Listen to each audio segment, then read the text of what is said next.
In 1968, two epidemiologists appear on a TV show explaining their worries for the future. One of them is worried about newfound viruses traveling around the world because of planes, but the other one thinks humanity always beats viruses and that they should worry more about fungi.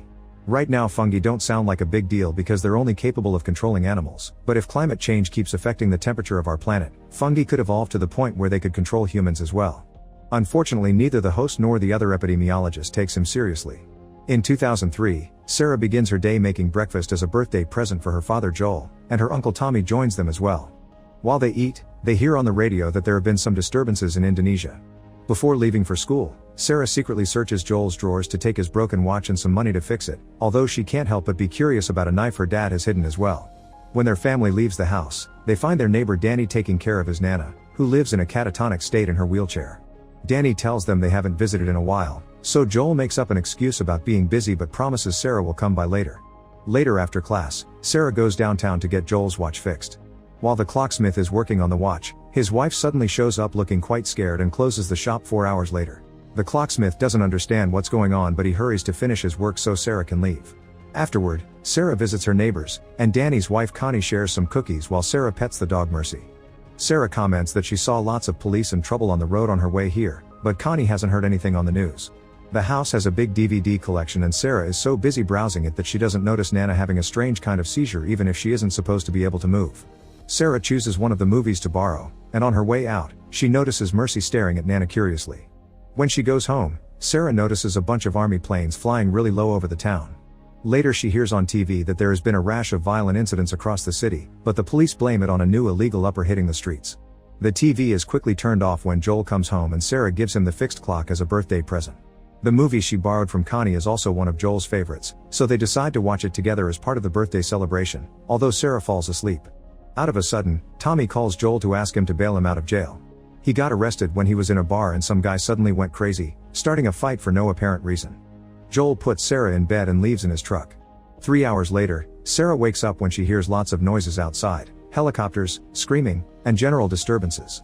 She leaves the bedroom and when she can't find her dad, she turns on the TV, only to find a national alert signal telling citizens to stay indoors. Suddenly a thud at the window startles Sarah. It's Mercy, who is incredibly scared. Sarah goes outside to calm him and tries to take him home, but Mercy whines and struggles against her hold until he frees himself from the collar and runs away. Not understanding why the dog would hate his own home, Sarah goes to check on the neighbors and finds the door open. She enters the house, and because all lights are out, Sarah doesn't notice the blood on the floor until she steps on it. The blood trail comes from Danny, who is wounded on the floor and begging for help. Sarah comes closer thinking he had an accident and is shocked to find Nana feeding on a dead Connie. Nana has some weird fungi coming out of her mouth and when she notices Sarah, she tries to attack her too, so Sarah runs out of the house. At that moment, Joel and Tommy arrive in the truck. Nana is coming out of the house too, and Joel doesn't hesitate to kill her, explaining they've seen people losing it like this downtown and the only solution is to protect themselves. The family leaves in the truck, and Joel tells Sarah that they say it's some kind of virus or parasite. It's people in the city that got affected, and their neighbors took Nana to the hospital in the city when she needed her checkups, meaning she probably got it there. On their way out of town, they see a house on fire and people asking for a ride, but Joel tells Tommy to ignore them. When they finally approach the highway, they find everyone else had the same idea as them and a traffic jam has taken over the road. Tommy tries to drive through the field, but the army has already arrived and is now blocking the area. They turn the truck around to cross the town and go north, hopefully they find a clear road to escape to Mexico. The army planes start flying lower than ever, and the downtown area is a mess. People are scared and trying to run away, not leaving room for cars to pass through.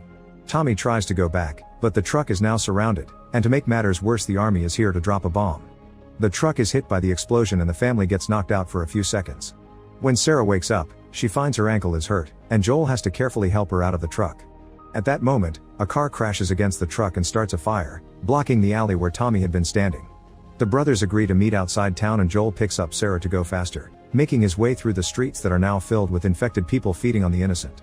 An infected man sees them and begins to chase them, so Joel begins running inside shops and houses to try to lose him. The infected guy doesn't give up and follows them until they make it back outside, where he's about to jump on them when suddenly he gets shot by a soldier. Joel asks for help, explaining they aren't sick, but the soldier receives orders to kill them anyway. When the man shoots, Joel jumps out of the way, dropping Sarah when a bullet brushes the side of his body. The soldier is about to try again, but at that moment Tommy shows up, killing the soldier first. Joel rushes to check on Sarah and is devastated to discover the bullet had only brushed him because Sarah got the worst of it. He tries to stop the bleeding and tell Sarah that it's going to be okay, but Sarah clings to him in fear before dying in her father's arms. 20 years later, Boston has become a quarantined wasteland with its borders constantly being watched over by the army. People do whatever little jobs they're offered by the government, but it's barely a life. One morning, a young child that was lost outside comes seeking asylum, and the soldiers let the kid in to do the obligatory checks. A soldier tells the child that everything is going to be okay, but the testing machine unfortunately indicates infection, so the kid is given a lethal injection. Moments later, the kid's body is sent on a truck to the pyre where they get rid of infected organisms.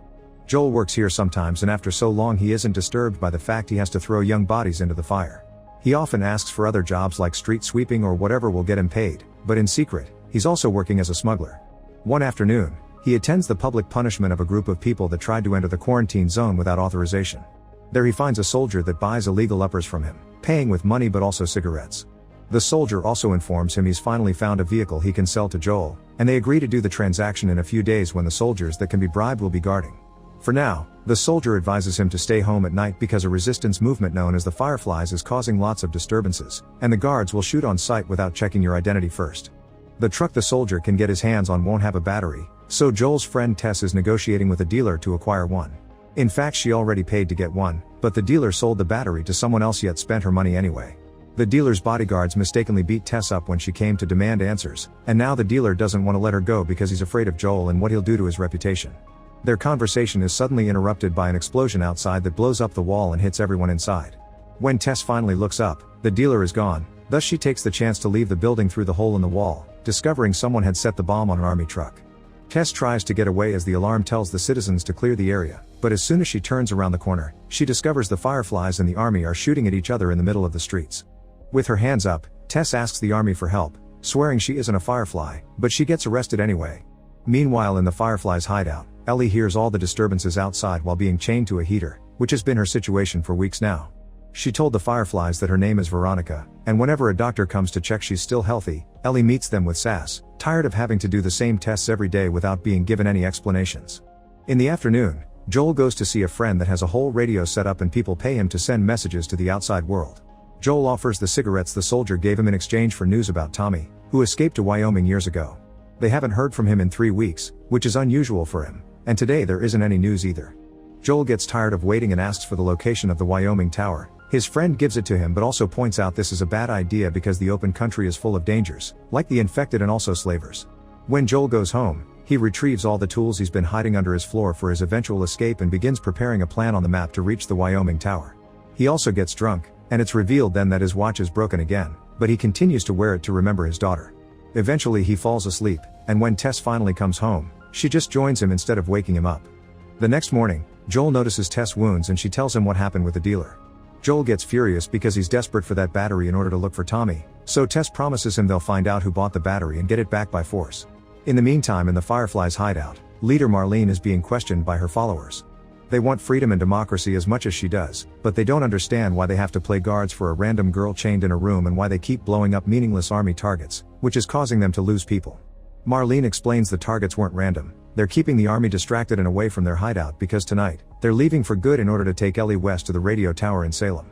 She shows her follower the reason why Ellie is so special on a piece of paper, instantly gaining her loyalty to the cause. Joel and Tess go to the market to pay off some informants that tell them about the location of the battery, and they agree to enter the building through a hidden tunnel to take the buyers by surprise. Meanwhile, Ellie keeps on trying to break the heater she's chained to no avail. Marlene suddenly shows up and gives Ellie her bag, which includes a knife she loves, and she finally frees her from the chains as Marlene explains that she was the one that saved Ellie's life and that she knows Ellie's real name. Marlene was the one that sent baby Ellie to the military school because she thought she would be safe there, but Ellie complicated things when she sneaked out. Ellie wants to go home but Marlene won't let her, although she finally tells Ellie what is the secret purpose that makes her so special, which she mustn't tell anybody to protect her own life. Moments later, Joel and Tess use the old subway tunnels to move around town unnoticed. They're quite startled when they find an infected body stuck on the wall so rotten that it looked like a mutated monster. The pair keeps moving and eventually come to the fake wall they need to move to access the building, but they immediately worry when they smell gunpowder and see blood dripping on the floor.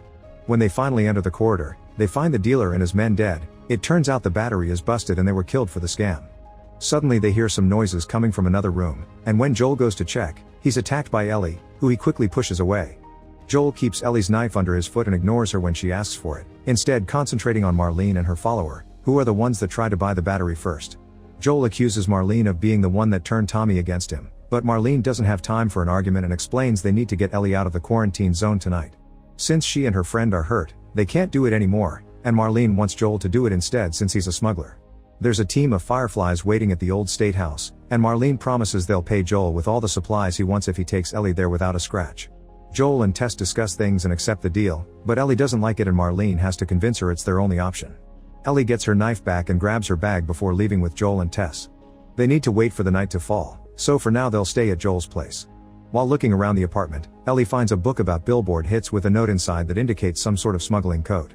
A song from the 60s meant no news and something from the 70s equaled new stock, but the 80s only has a red cross next to it. She asks Joel the meaning behind the cross, but Joel refuses to answer and decides to take a nap until it's time to leave. Some hours later, Joel wakes up and hears Ellie say she looks forward to being on the other side of the wall because she's never left the city in her entire life. He wonders if Ellie is the daughter of some important leader, but Ellie doesn't share her story. Instead she tells Joel that she heard "Wake Me Up Before You Go" on the radio, which instantly scares Joel. Ellie smiles and explains it was just a prank to confirm her suspicions about the code. An 80s song equals trouble. At that moment Tess shows up and announces it's time to go. The army patrols the streets at night to remind the citizens of the curfew, but Tess and Joel have a special smuggling tunnel that leaves them right outside the border. Ellie can't believe she's outside and is amazed by a sky with no buildings. The trio sneaks around, hiding behind trash or inside pipes not to be found by the army lights, but when they turn around an old wall, they bump into a soldier that is relieving himself. The man immediately makes them fall to their knees, ignoring Tess' bribe offer, and he uses a testing machine to check if they're infected. Joel and Tess are fine, but when he approaches Ellie, she stabs his leg with her knife. The soldier points his weapon at Ellie intending to kill her, and Joel is reminded of the night he lost Sarah.